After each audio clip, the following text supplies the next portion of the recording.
Came home 2 weeks early, and the first thing I noticed was that my rocking chair was gone from the front porch. That sounds small. I know. Out of everything that happened that day, you might wonder why I'm starting with a chair. But I'd sat in that rocking chair every single morning for 23 years. I drank my coffee there. I watched the neighborhood wake up. I watched my husband Raymond sit in the matching one beside me until the year he got too sick to make it down the porch steps. After he passed, I moved his chair inside, but I kept mine right where it always was, and now it was gone. I stood on the walkway for a moment, rolling my small suitcase behind me, just staring at the empty space on the porch. The trip to visit my college roommate Sylvia in Savannah was supposed to last 2 full weeks, but Sylvia's daughter had come down with something serious on day 11, and Sylvia had gently told me she needed to focus on family. I completely understood. I called a car to the airport, caught an earlier flight, and didn't think twice about coming home a few days ahead of schedule. Nobody expected me back until Saturday. It was Wednesday afternoon. I told myself the chair was probably nothing. Maybe my son had moved it for some reason. Maybe it blew over in the wind and he set it somewhere safer. I had a spare key hidden in the fake rock near the hydrangeas, the kind every hardware store sells, the kind I had meant to replace for years. I pulled it out, climbed the porch steps, and put the key in the lock. The door was already unlocked. My name is Cecile Hargrove. I'm 67 years old. I spent 31 years working as a bookkeeper for a small medical practice in Raleigh, North Carolina, and for most of those years I believed I understood people reasonably well. I understood their patterns, their small dishonestries on tax forms, the way people sometimes rounded numbers in directions that benefited themselves. I thought that kind of understanding made me careful, prepared. I was not prepared for what I found inside my house. The living room looked different immediately. Not dramatically different, not ransacked or destroyed, just subtly rearranged in a way that made my stomach tighten. The couch had been shifted about 2 feet to the right. The coffee table Raymond and I had bought at an estate sale in 1998. The one with the small chip on the left corner that I always covered with a coaster was pushed against the far wall like a side piece rather than the center of the room. And on the kitchen table, which I could see clearly from the front doorway, sat 3 people I had never seen before in my life. A man in his 40s with a laptop, a younger woman writing something in a notebook, and an older woman standing near my kitchen counter, opening and closing my cabinet doors one by one.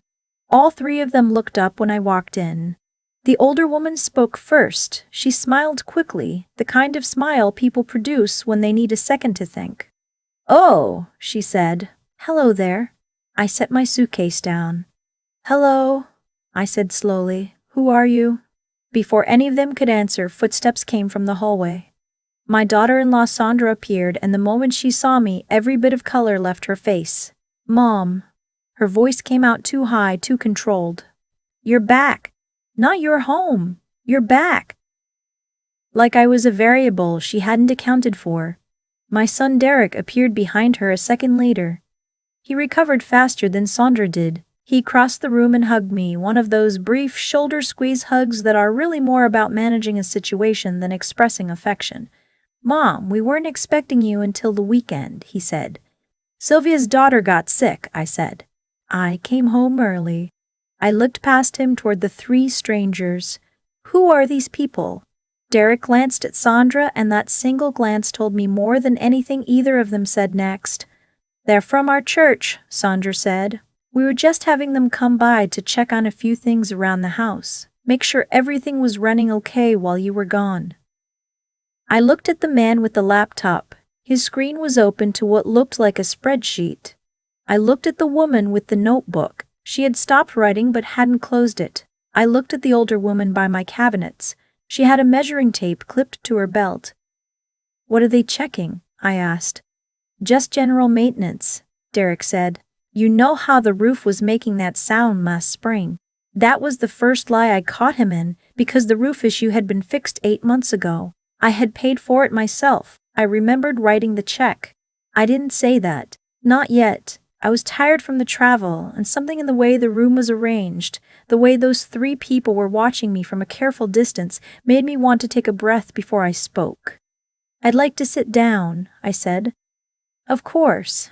Sandra said, a little too quickly. She gestured toward the couch. The shifted couch. I walked toward it slowly and sat down. The woman who had been opening my cabinets finally stepped away from the counter. She moved toward the dining table and sat down across from the man with the laptop, like they were following some unspoken instruction to consolidate. Derek sat in the armchair across from me. Sandra stayed standing near the kitchen doorway, arms folded loosely, watching. How long have they been here? I asked. Just a few hours, Derek said. Since this morning, Sandra said at the same time. They looked at each other. I folded my hands in my lap. What's in the notebook? I asked the younger woman. She blinked. I'm sorry? The notebook you were writing in when I walked in. What were you writing? She looked toward Derek. He gave a small shake of his head, so small I almost missed it. Just notes, she said. General notes. About my house. A pause.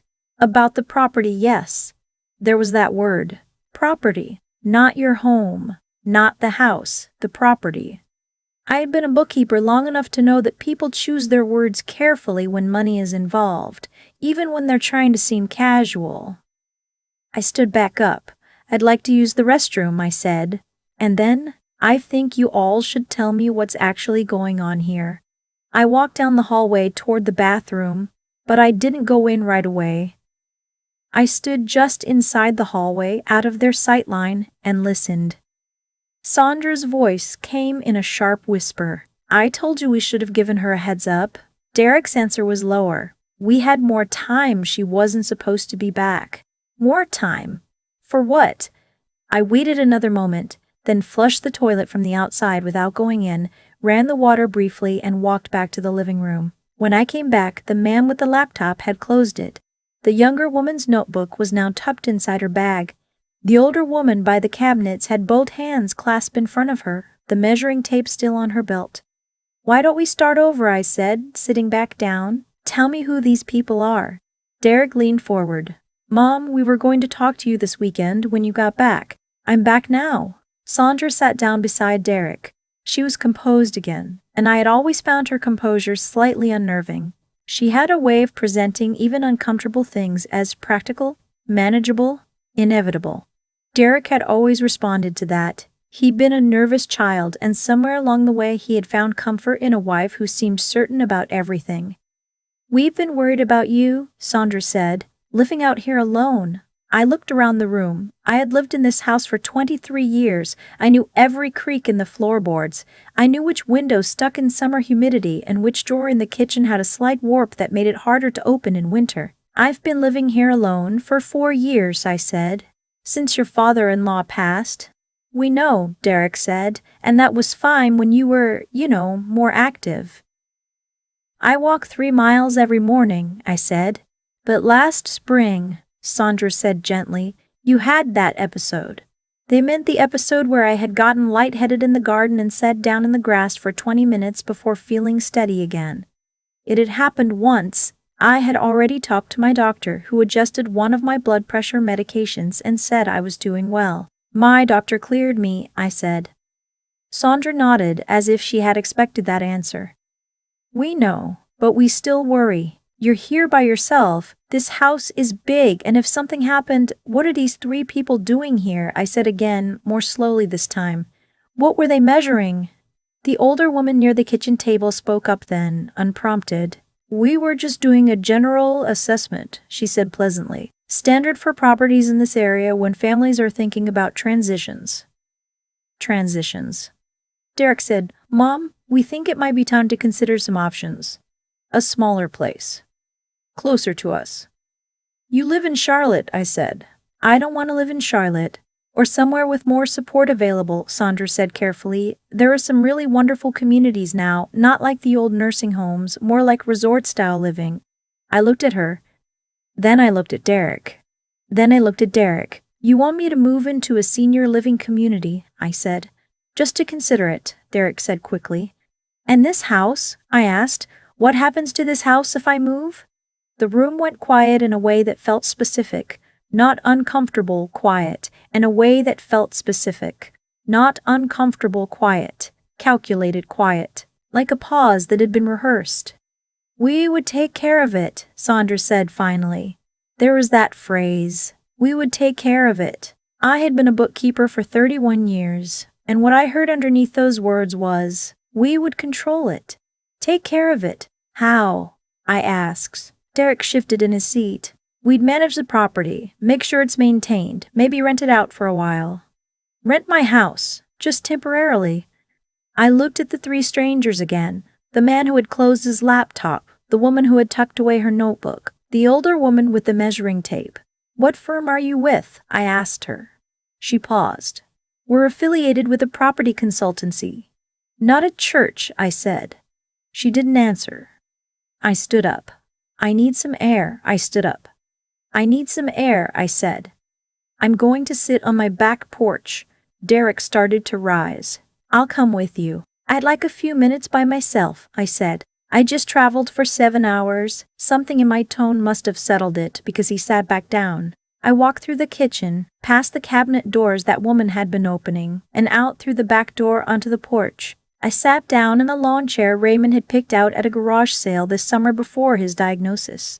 The yard was overgrown in one corner, the way it always got in August. The azaleas needed deadheading. Everything looked exactly as I had left it. I sat there for a moment and let myself breathe. Then I took out my phone and sent a text to my neighbor Hazel Drummond. Hazel was 72. She had spent 25 years working as a court reporter before retiring to the brick ranch house next to mine.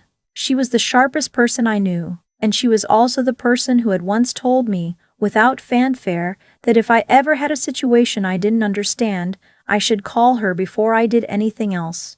I texted her 3 words, "Can you come?" She knocked on my back gate 4 minutes later. I let her in and told her quickly, quietly, what I had come home to. The strangers, the measuring tape, the property language, the conversation I had overheard in the hallway. Hazel listened without interrupting. That was something I had always appreciated about her. She didn't rush to conclusions, she let you finish. When I was done, she was quiet for a moment. Then she said, "How much is this house worth right now, do you think?" I thought about what I had seen online recently without really paying attention. The neighborhood had changed significantly in 20 years. Young families coming in, renovations on every block. Probably 400,000, I said. Maybe a little more. Hazel nodded slowly. And your son, how are he and his wife doing financially? I thought about the past year. Derek had mentioned stress at work last Thanksgiving, something about restructuring at his company. He and Sandra had canceled their anniversary trip in the spring, which Sandra had been excited about for months. At Christmas, the gifts had been smaller. Practical, I had noticed without saying anything. I don't know exactly, I said. But I think there might be something going on. Hazel looked at the back door. Did they ask you to sign anything? Not yet. If they do, she said carefully, don't. I looked at her. Not until you understand exactly what you're signing. She leaned slightly forward. What you're describing, the strangers, the property assessment, talking about moving you somewhere else, that's not a wellness check, Cecile, that's a setup. The word landed quietly. Setup. The setup. For what? I asked, even though some part of me already knew. They need something from you, Hazel said. Something that requires your signature. And they needed you out of the house while they prepared for that conversation. I thought about Derek's voice in the hallway. We had more time. She wasn't supposed to be back. Power of attorney? I asked. Hazel raised an eyebrow. Maybe. Or a deed transfer. Or a refinancing document that puts the house up as collateral. She paused. Did Raymond leave a will? Yes, I said. Everything in order. The house came to me outright. And have you done anything else to protect it? A trust? Anything like that? I started to say no automatically because that was what I believed. And then I stopped. Because something was pulling at the edge of my memory. Something from a long time ago. Raymond had been a methodical man. An engineer by training, a planner by nature. Every year without fail, he had reviewed our insurance policies, our retirement accounts, our documents. In the last year of his life, when he had known he was running out of time, he had been especially quiet and deliberate. He had spent hours in his home office. He had taken several trips to see our attorney, a man named Gerald Fitch, whom I hadn't spoken to in years. I remembered asking Raymond once in that last year what he was working on so intently. He had looked up from his desk and said simply, "Making sure you're protected after I'm gone." I had assumed he meant the will, the insurance, the accounts. Now I wasn't so sure that was all he had meant. "Raymond had a lockbox," I said slowly, "in the closet of his office. I haven't opened it since he died." Hazel looked at me steadily. "Why not?" "Because he said I would know when I needed to." We sat with that for a moment. "I think," Hazel said quietly, "you might need to now." I stood up. We went back inside together. Sandra was in the kitchen, and when she saw Hazel, something shifted in her expression. Just slightly. The way people look when an unexpected variable appears. "Hazel," Derek said from the living room, surprised. "Derek," Hazel said pleasantly.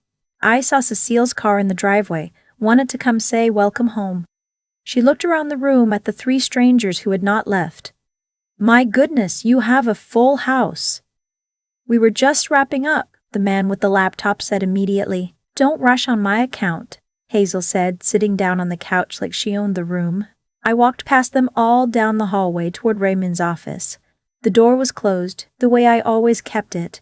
I still thought of it as his room. I still sometimes stood in the doorway for a minute in the morning before starting my day.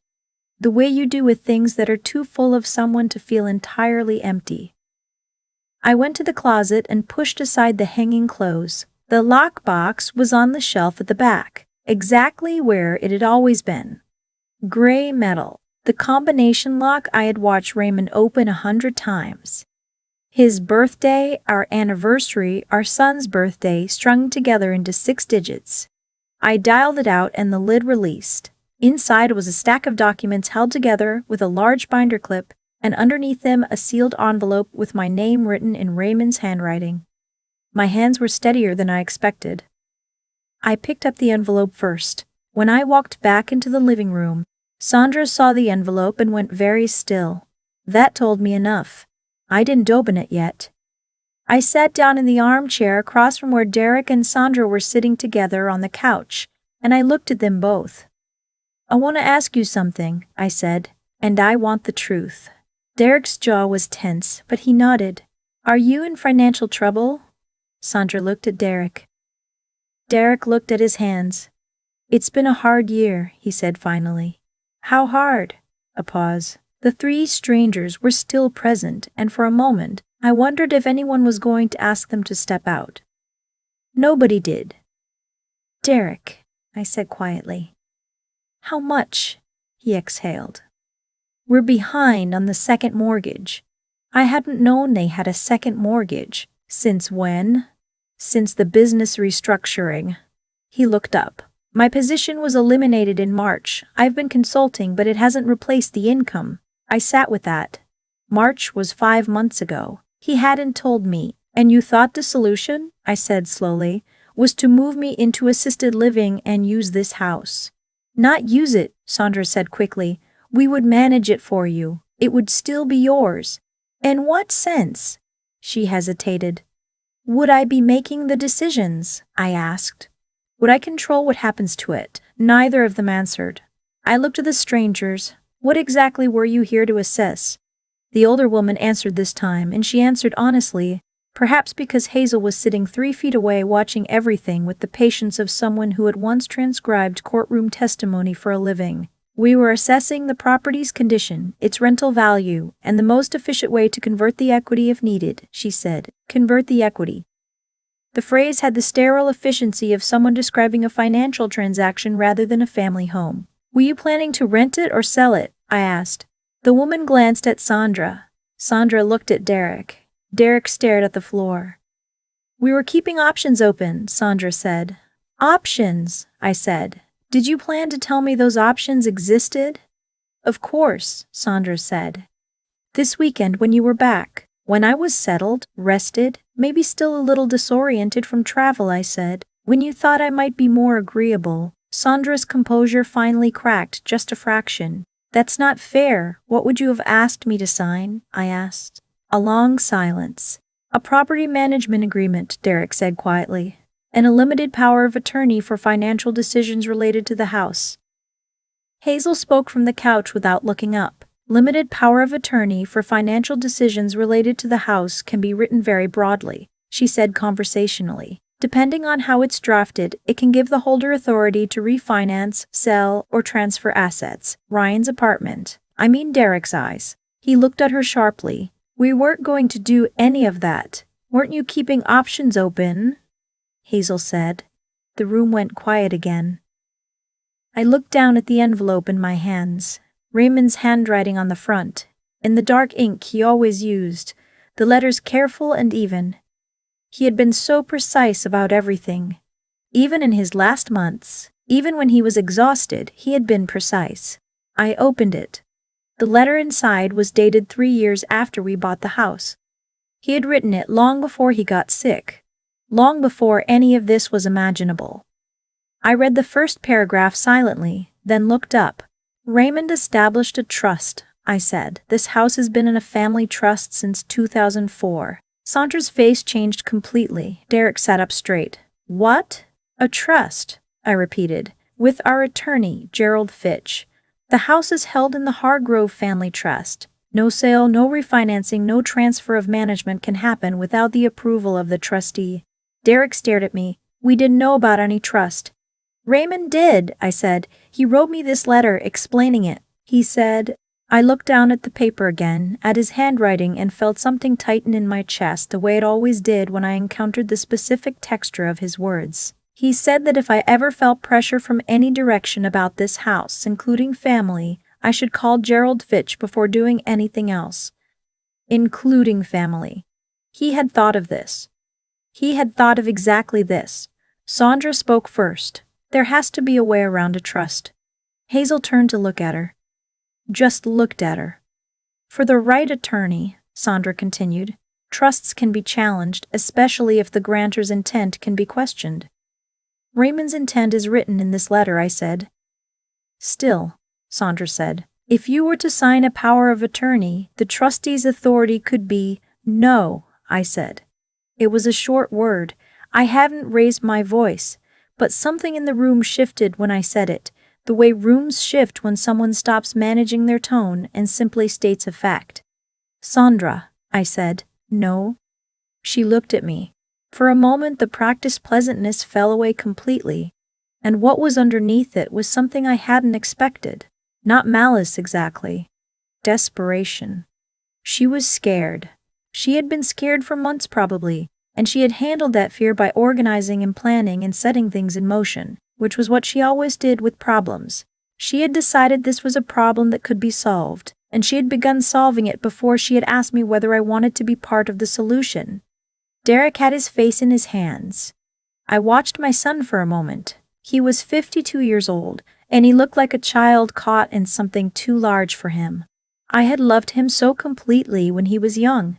In that absolute way you love your children before you know them well enough to be complicated about it. The complications had come over the years as they always do, but underneath all of them, underneath Sandra's careful plans and Derek's silence and the strangers who had been measuring my kitchen cabinets, he was still the person I had brought home from the hospital 52 years ago in a yellow blanket. That didn't mean he was right, but it told me something about how I wanted to handle what came next. I'm going to call Gerald Fitch, I said, tonight, and I want these 3 people out of my house. Derek looked up. Mom.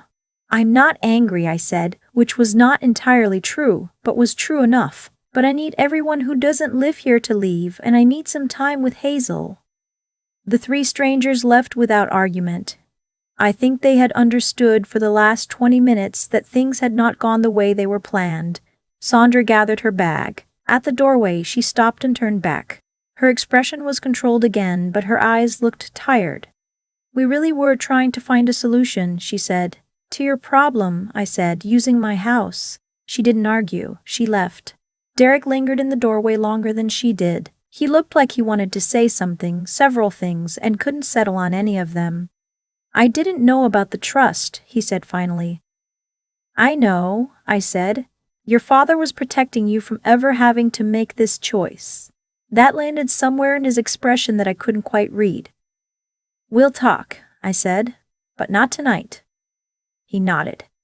He left. The front door closed. Hazel and I sat in the quiet living room, and for a long moment neither of us spoke. Raymond was a smart man, Hazel said. He was a patient man, I said. He thought about things a long time before he acted on them. I looked around the room, the couch in the wrong place, the coffee table pushed against the wall, small displacements, small claims made in my absence. I would move things back tomorrow. Hazel stood and stretched. You should call Gerald in the morning, first thing. I will, I said. And Cecile. She looked at me steadily. Change the locks. I smiled a little. Already thinking about it, she squeezed my shoulder on her way to the back door. Call me if you need anything tonight. I will. After she left, I sat alone in the house for a while. I hadn't eaten since the airport. I went to the kitchen and made myself a simple plate of crackers and cheese, the kind of meal you make when you're too tired to cook but too practical to skip eating. I sat at the kitchen table, the same table where 3 strangers had been sitting 2 hours ago, and I ate slowly and looked out the window at the backyard. Raymond had planted the azalea bushes the first spring we lived here. He hadn't been a gardener by nature, but he had read 2 books about it and then gone to the nursery with a list. That was how he approached everything. Research first, then action, then patience while things grew. I thought about the letter he had written. I thought about him sitting at his desk in the last hard year of his life, pulling things into order, thinking about outcomes he wouldn't be there to manage. I thought about him writing my name on that envelope and trusting that I would know when I needed it. He had protected something he loved. He had done it quietly, without drama, without asking for acknowledgement. He had simply done it. Derek came by 3 days later, alone. Sandra was not with him. He sat at the kitchen table and we talked for almost 2 hours, the longest honest conversation we had had in years, maybe ever. He told me about the job loss, the debt, the way fear had quietly built up over months until Sandra's plan had started to seem like the only exit he could see. He said he was sorry. He said it more than once, and the repetition didn't make it hollow. It made it sound like he meant it from different angles. I told him I understood fear. I told him I understood how desperation could make something feel justified that wasn't. I also told him that this house was not a solution to his problems, and that I was not going to be managed out of my own life, however gently or gradually. He nodded. He didn't argue. Gerald Fitch came by the following week, and we sat together with the trust documents spread across the dining room table. He explained what Raymond had done in plain language. The trust was structured carefully, designed specifically to prevent any single party from acquiring control of the property without a formal trustee review. It could not be circumvented by a power of attorney. It could not be refinanced without his written approval. Raymond had thought of nearly every scenario. He came to me with a very specific concern, Gerald said, folding his hands. He said he didn't expect any trouble, but that families could change under financial pressure. He wanted to make sure you had protection that couldn't be undone by a signature on a bad day. A signature on a bad day. That was Raymond exactly. He had known what he was doing. I asked Gerald what recourse Derek and Sandra might have had if they had obtained the power of attorney before I came home. Gerald was quiet for a moment.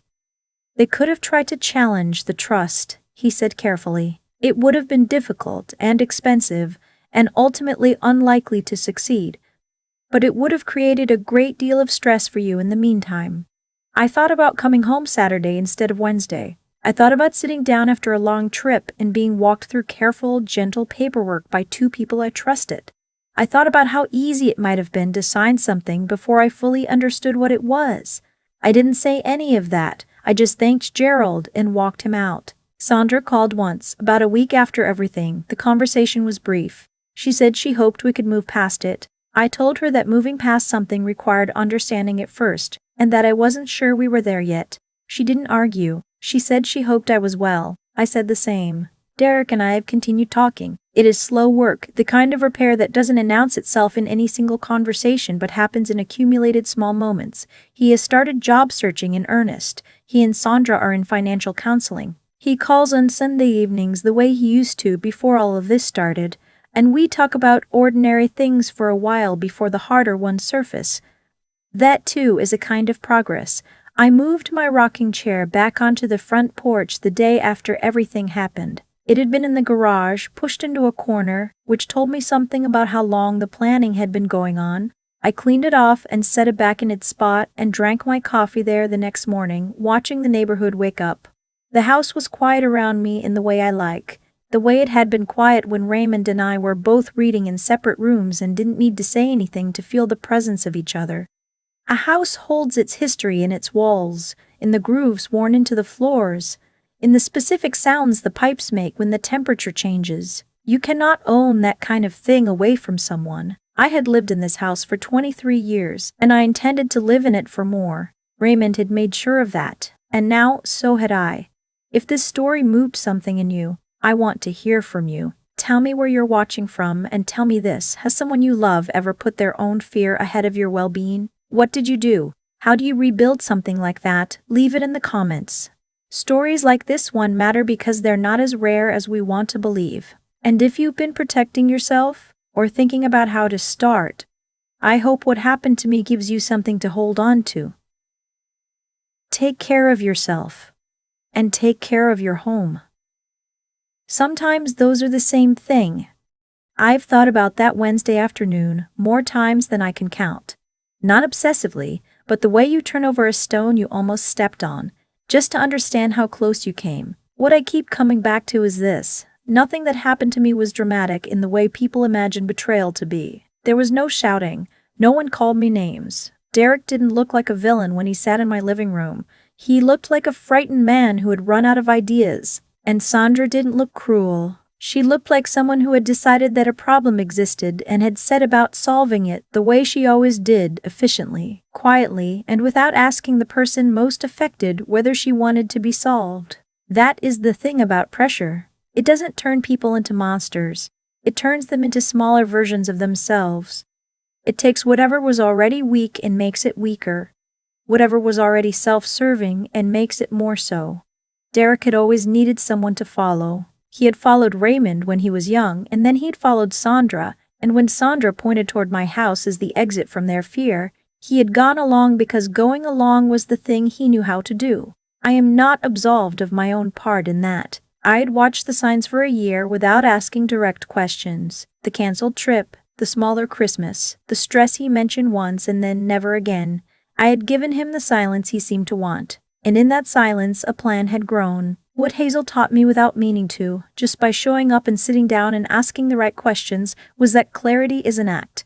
It doesn't arrive on its own. You have to walk toward it even when you're tired, even when you've just traveled 7 hours and all you wanted was your own house back. You have to be willing to hear an answer that frightens you and then decide what to do with it anyway. What Raymond taught me from a letter he had written before I knew I would need it was that wisdom is not about predicting everything. It is about building something sturdy enough to hold when the unpredictable arrives. He didn't know exactly what would happen. He just knew that love alone is not always enough protection, and that the people we love most are sometimes the ones we most need protection from. He put that understanding into a legal document and left it in a lockbox with my name on the envelope, and that quiet act of foresight is the reason I am still sitting in my own house, drinking coffee on my own porch, on my own terms. And what I learned about myself on that Wednesday afternoon is that I am not as easy to move as some people believed. I have made mistakes. I have trusted too gently and watched too quietly. But when the moment required me to stand in my own living room and say no clearly and without apology, I found I could do it. That is not nothing. At 67, after everything, that is not a small thing. The rocking chair is back on the porch. The coffee table is back where it belongs. The house sounds the way it always has, and I intend to keep it that way.